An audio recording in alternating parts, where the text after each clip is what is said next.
একেবারে সামনে নিয়ে এসে দাঁড়াল। ভিতর থেকে একটা সমবেত কান্নার রোল শোনা যাচ্ছে। মোট মিলিয়ে আজ সারাদিনে 2 নম্বর মৃতদেহ নিতে এসেছে দেবু। ঘড়িতে এখন রাত 10:10। শ্মশানে দেহ পৌঁছে দিয়ে বাড়ি ফিরতে ফিরতে রাত 12টা বেজে যাবে আন্দাজ। প্রতিদিনের মতো বউ না খেয়ে বসে থাকবে নির্ঘাত।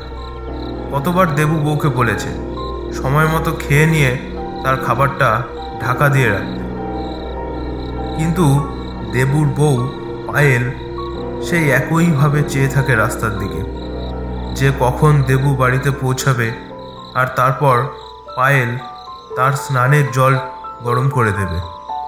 সারাদিনের পরা জামাকাপড় কাচার বালতিতে সরিয়ে রাখবে, সমস্ত ঘরে গঙ্গার জল ছেটাবে। সবশেষে দুজনে মিলে গরম রুটি আর ঝাল ঝাল ঘাসের ডিম কষা আর মিষ্টি মিষ্টি পায়েস খেতে খেতে দুষ্টু মিষ্টি খুনসুটি করবে। হঠাৎ দেবুর চোখটা ছলছল করে উঠল। সকালেই একটা বড় অ্যাক্সিডেন্টের হাত থেকে বেঁচেছে সে, আর একটু হলেই বিরাট মালবোঝাই ট্রাকটার সাথে ধাক্কা খেত তার সমবাহী গাড়িটা।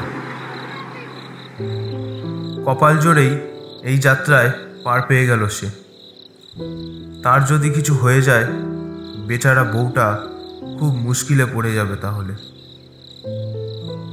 2 বাড়ির অমতে পালিয়ে বিয়ে, ভাড়া বাড়ি, নতুন পরিবেশ, একার সংসার, এত কিছুর পরেও বহু কষ্টে কলেজে পড়াশোনা কিন্তু চালিয়ে যাচ্ছে পায়ে। বিয়ে 3rd ইয়ারে পড়ে সে। মৃতের বাড়ির সামনে অপেক্ষা করতে করতে দেবু ভাবতে লাগলো কোনো একদিন তার বাড়ির সামনেও তার মতো কেউ একটা শববাহী গাড়ি নিয়ে তারই মৃতদেহ শ্মশানে নিয়ে যাওয়ার জন্য তারই মতন অপেক্ষা করবে। আবার এরকমও তো হতে পারে আচমকা একটা ঘটনা ঘটল। পায়েল তার থেকে অনেক অনেক দূরে চলে গেল।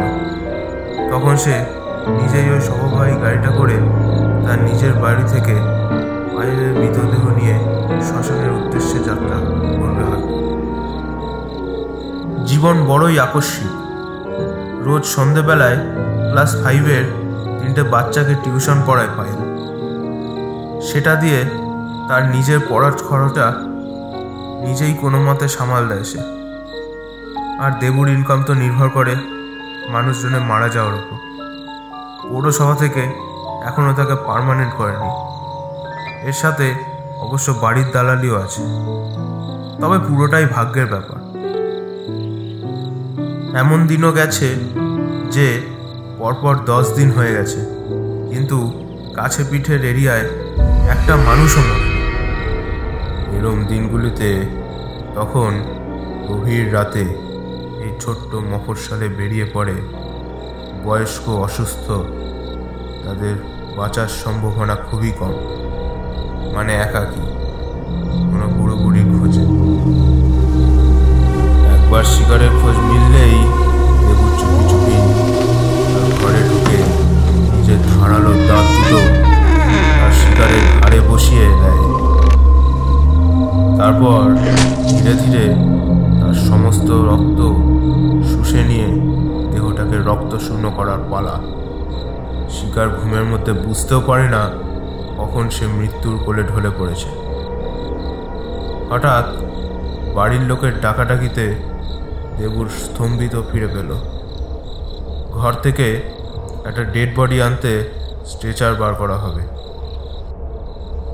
আজকের 2টো মৃতদেহকেই দেবু খুব ভালো করে চেনে। কাল রাতেই দেবুর সাথে তাদের সাক্ষাৎ পর্ব মিটেছে।